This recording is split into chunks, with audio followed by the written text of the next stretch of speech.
ৰজামৈদাম লেখিকা সমাৰোহ সমিতিয়ে তৃতীয় বৰ্ষত ভৰি দিছে।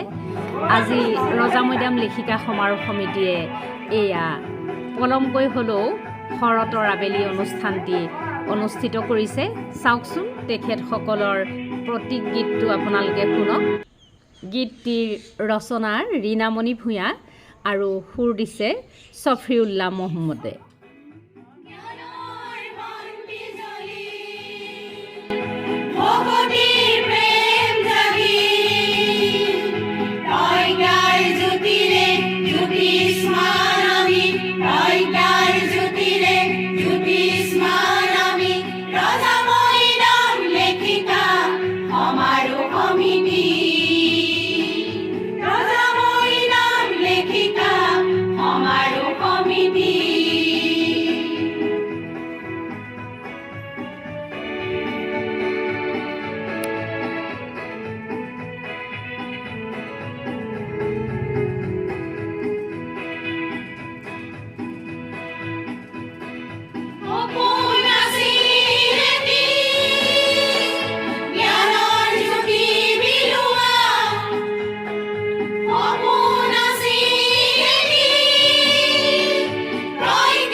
কেইগৰাকীমান সদস্যই এটি গোসানী নাম পৰিৱেশন কৰে।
সাংস্কৃতিক সম্পাদিকা ৰুলি ফুকন বৰঠাকুৰ আৰু যুটীয়া সাংস্কৃতিক সম্পাদিকা অৰ্চনা বৰুৱাই পৰিৱেশন কৰিছে এটি কমেডি ডান্স।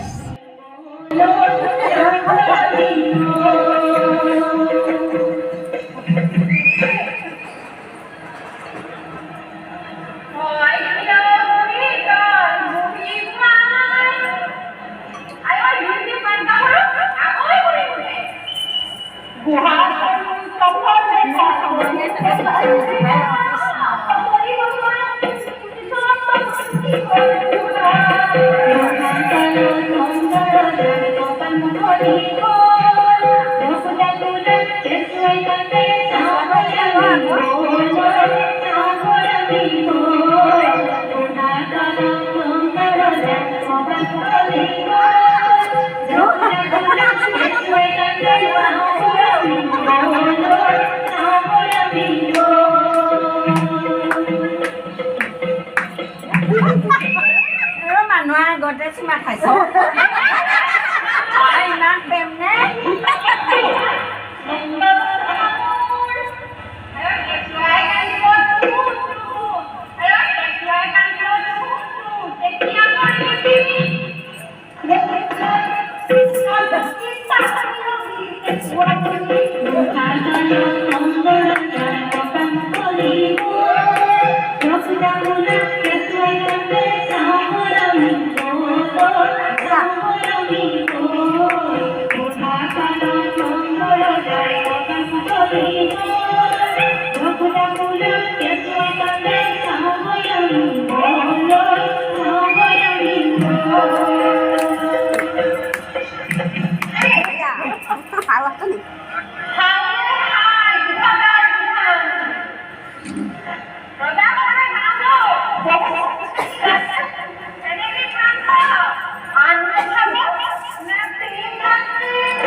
আজি আমাৰ ৰজা মৈদাম লেখিকা সমাৰোহ সমিতিৰ দ্বিতীয় সেশনৰ প্ৰথম শৰতৰ আবেলি অনুষ্ঠান ইয়াতে আৰম্ভ কৰা হৈছে। প্ৰাক্তন সভানেত্ৰী হীৰা বৰা বাইদেৱে এটি কবিতা পাঠ।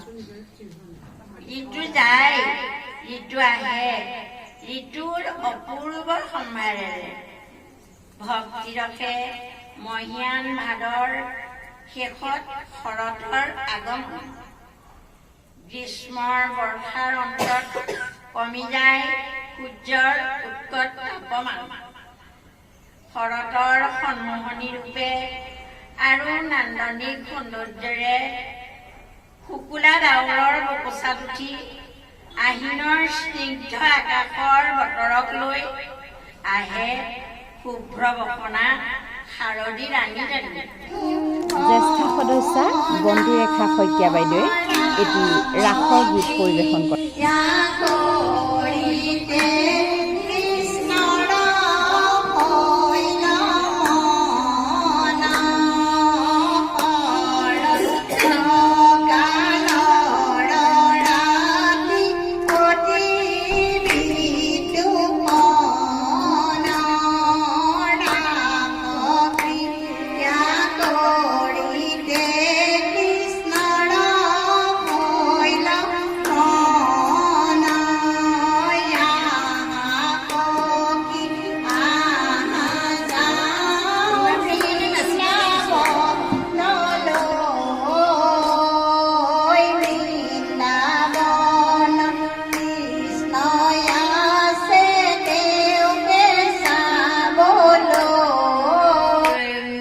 সহকাৰী সম্পাদিকা ৰশ্মিৰেখা বৰকটকীৰ এটি স্বৰচিত কবিতা। অনামী সুৰৰ জংকাৰ কাগজ এখনত লিখি আনিব লাগিছিলে। যুটীয়া সহকাৰী সম্পাদিকা মমতা কাকতিয়ে এটি স্বৰচিত কবিতা পাঠ কৰে।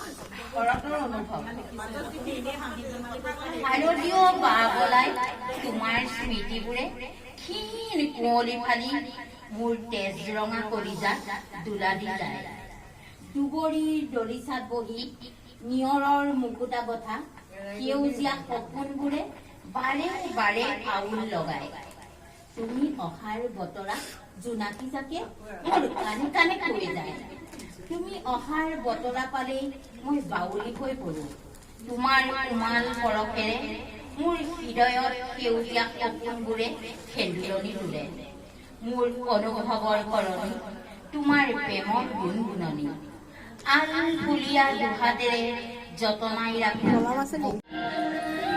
শৰতৰ জোনাক নিশা এয়া দুগৰাকী গোপীয়ে কৃষ্ণক বিচাৰি বৃন্দাবনলৈ ঢাপলি মেলিছে।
সদস্যা পূৰবী কটকী বাইদেউ।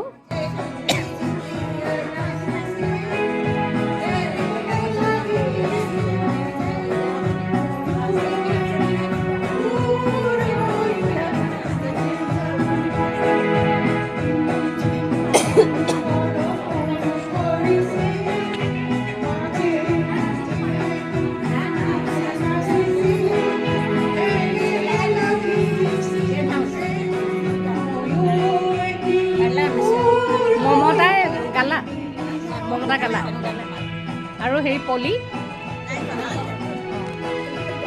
মাইনা মাইনা গাইছা কিবা কৰিলা?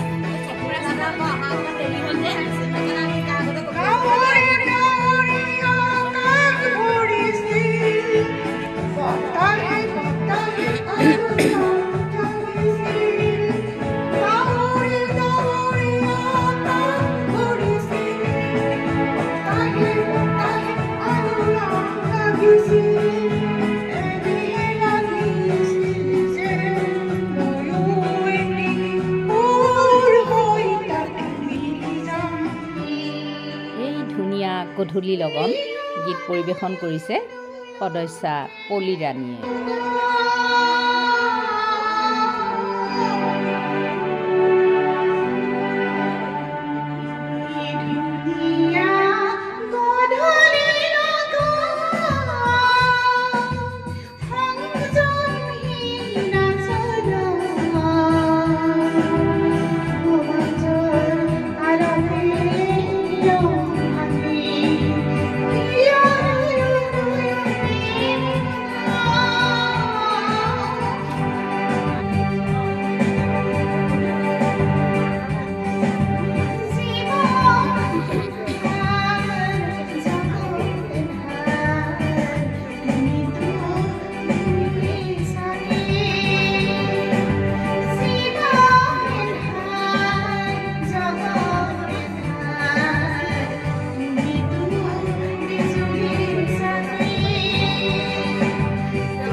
সভানেত্ৰী অঞ্জলি বৰুৱা বাইদেৱে এটি সুন্দৰ গীত পৰিৱেশন কৰিছে। আহকচোন।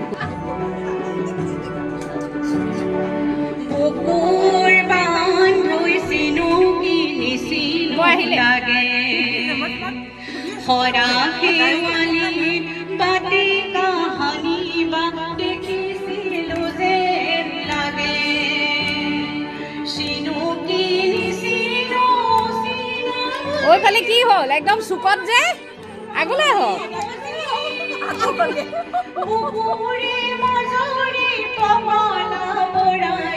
ৰঙতে নাচিলো আজি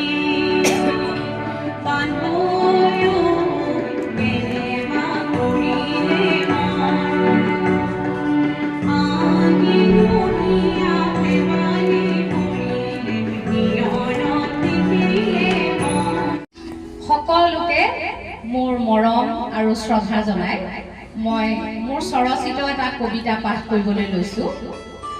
আৰু এই কবিতাটো অলপমান দুখৰ কবিতা, মানে শৰতো যাবৰ হৈছে, হেমন্তও আহিছে আৰু হেমন্তত লঠঙা গছবোৰে বেজাৰ কৰিছে। সেইটোকে আজি মই আপোনালোকক পাঠ কৰি দিবলৈ লৈছোঁ। কবিতাৰ শিৰোনাম শৰতৰ বিদায় বেলা। শৰতৰ ৰঙিয়াল জোনটোৱে শুৱনি কোঠাৰ খিৰিকীৰে ভুমুকিয়াই মোক ক'লে, শাৰদী তুমি নৃত্য কৰা, তুমি হাঁহা আৰু হাঁহিবোৰ বতাহজাকত বিলাই দিয়া। কিন্তু মোৰ বুকুখন আজি বৰ গধুৰ। নিয়ৰ সিক্ত শেৱালীৰ পৃথিৱীত সৰি পৰা দুখবোৰৰ দৰে মোৰো বুকুখনত অহৰহ এটা দুখে কুৰুকি খায়। দুখবোৰে শিপা মেলে নিজান অৰণ্যখনলৈ। কুঁৱলীৰ সিক্ত জীয়াৰঙী উৰণিখনে তোমাৰ মোৰ প্ৰেমৰ শব্দবোৰ আৱৰি ধৰিল। এই শৰততে আমাৰ মিলন ঘটিছিল লেখিকাৰ মেজমেলত। আমাৰ প্ৰতিটো শব্দত আছিল দয়া, ক্ষমা, শান্তিৰ অপূৰ্ব মাদকতা। একেলগে আকৌ এবাৰ বহু অহা শব্দৰ পথাৰত, আকৌ এবাৰ শব্দৰ কৰ্ষণ হওক, হৃদয়ৰ অনুভূতিবোৰ বিলাও আমি শব্দৰ মালাৰে। শব্দৰে সাজু আহা এটি নতুন প্ৰেমৰ জোনাকী কালে। ধন্যবাদ।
ৰশ্মিৰেখা বৰকাকতিৰ কণ্ঠত শৰতৰ এটি হৃদয় জুৰুৱা গীত। আৰু কিবা নাচা কথা আছিলে কৰি দিয়া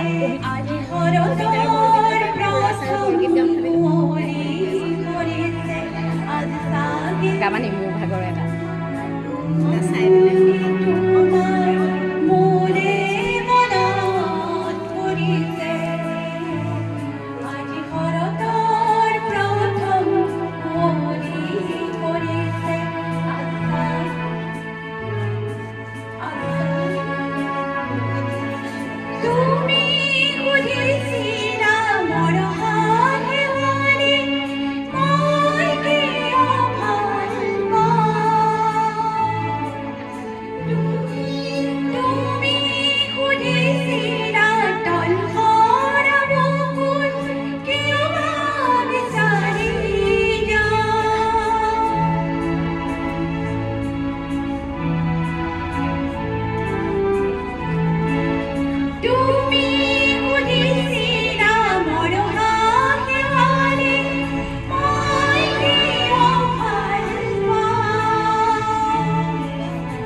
এইখিলৈকে গাবা বুজিছা নাই?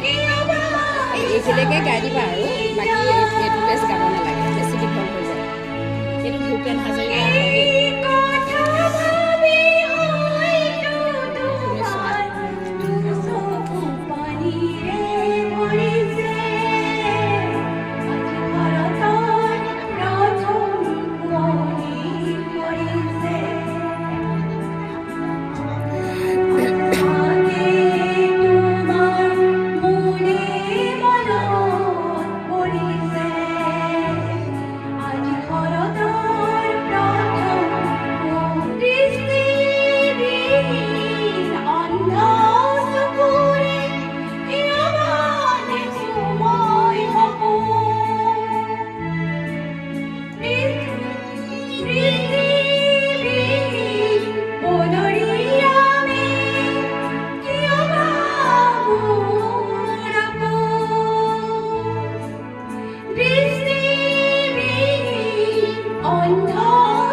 সম্পাদিকা গীতাশ্ৰী হাজৰিকাৰ এটি কবিতা পাঠ। মোৰ কলিজাৰ স্পন্দনত সাঁতুৰি নাদুৰি এজাক জোনাক নামি মই জানো এয়া তুমি অহাৰ বতৰ। আজি বহু দিন হ'ল এন্ধাৰৰ বুকুত জিৰণি লওঁতে সৰি পৰিল চাউতালি গাভৰুৰ মন। কোৱাচোন তুমি ক'ত থওঁ এই খবৰ সযতনে ক'ত থওঁ এয়া যে শৰৎ অহাৰ বতৰ থওঁ নেকি বুকুচাত মোৰ প্ৰেম মোৰ কবিতা আজি কি সতে জনাও বাৰু চনপৰা পথাৰত ভাটৌমূলীয়া খবৰ বৰষুণ জাকৰ পিছতেইতো তুমি অহাৰ কথা আহিনৰ পথৰুৱা বাটে বাটে নিয়ৰ গছকি গছকি এই বাটে আহিবা তুমি কথা পাতিবলৈ মোৰ চোতালৰ সোণালী জোনাক আৰু শেৱালিৰ সতে তুমিতো জানাই মোৰ তেজাল কলিজাটো আহিনৰ কুঁৱলীৰ আৰে আৰে তোমাৰ লেখিকা সমাৰোহ সমিতিৰ গৌৰৱ অক্ষুণ্ণ ৰখাৰ লগতে বঢ়াবৰ কাৰণে আশীৰ্বাদ আৰু শুভেচ্ছা জনাই এই গামোচাখনি অৰ্পণ কৰিলোঁ। গোটেই পৰিস্থিতিটো মই জীৱনত ইমান কষ্ট কৰিয়ে পোৱা নাই মানে তাত যিমানখিনি কৰিলোঁ আৰু নতুন নতুন অভিজ্ঞতা হ'ল আৰু গৰিমা শইকীয়া গাৰ্গক যাক আমি জুবিন গাৰ্গৰ পত্নী বুলি জানো আচলতে তেওঁ যথেষ্ট টেলেণ্ট আছে জুবিন গাৰ্গৰ পত্নী নহয় তেওঁ বহুত চোকা মানুহ মানে তেওঁৰ পৰিচয় নিজাকৈ এটা সুকীয়া পৰিচয় আছে তেওঁ ফেশ্বনৰ বিষয়েও জানে আৰু বিভিন্ন ধৰণৰ কথা বতৰা সাজ পোছাক জনগোষ্ঠীয় যিখিনি কথা সেই সকলোখিনি জানে গতিকে বাইদেউৰ পৰা যথেষ্ট শিকিলোঁ কমল বৰ্মন ছাৰ আছিলে ৰিম্পী দাস আছিলে সকলোৰে পৰা শিকিবলৈ পালোঁ আৰু যিখিনি আমাৰ টাস্ক দিছিলে চুইমিং পুলৰ এটা দিছিলে চুইমিং পুলৰ মাজেদি আমি খোজ কাঢ়িব লাগে অকণমান জেগা মই মানুহজনী আহল বহল সেইখন জেগাত মোৰ উঠিবলৈকে সাহস নহয় মানে চবেই প্ৰেক্টিচ কৰি চাইছে মই এবাৰো প্ৰেক্টিচ কৰা নাই আৰু তাত মানুহেও কৈছে যে তাই পৰিব ভাল লাগিব এইটো এটা TRP বাঢ়িব চেনেলৰ সেইটোও কৈছে মোৰ বহুত ভয় লাগিছে কিন্তু মই চেষ্টা কৰিলোঁ সেইটো মানে ধুনীয়াকৈ হৈ গ'ল তাৰপিছৰ পৰা এটা এটাকৈ যিখিনি দিছে সেইখিনি কৰি গ'লোঁ আৰু ভাল লাগিলে শেষত আটাইতকৈ টান হৈছিলে ডিজাইনাৰ ৰাউণ্ড কাৰণ যেতিয়া ডিজাইনাৰ ৰাউণ্ডটো আছিলে চবৰে কাৰণে কাপোৰ আছিলে মোৰ কাৰণে নাই কাৰণ ইমান ডাঙৰ ব্লাউজে নাই ডিজাইনাৰৰ ওচৰত ইমান আহল বহল কাপোৰ নাই সেইদিনা ফাৰ্ষ্ট টাইম মোক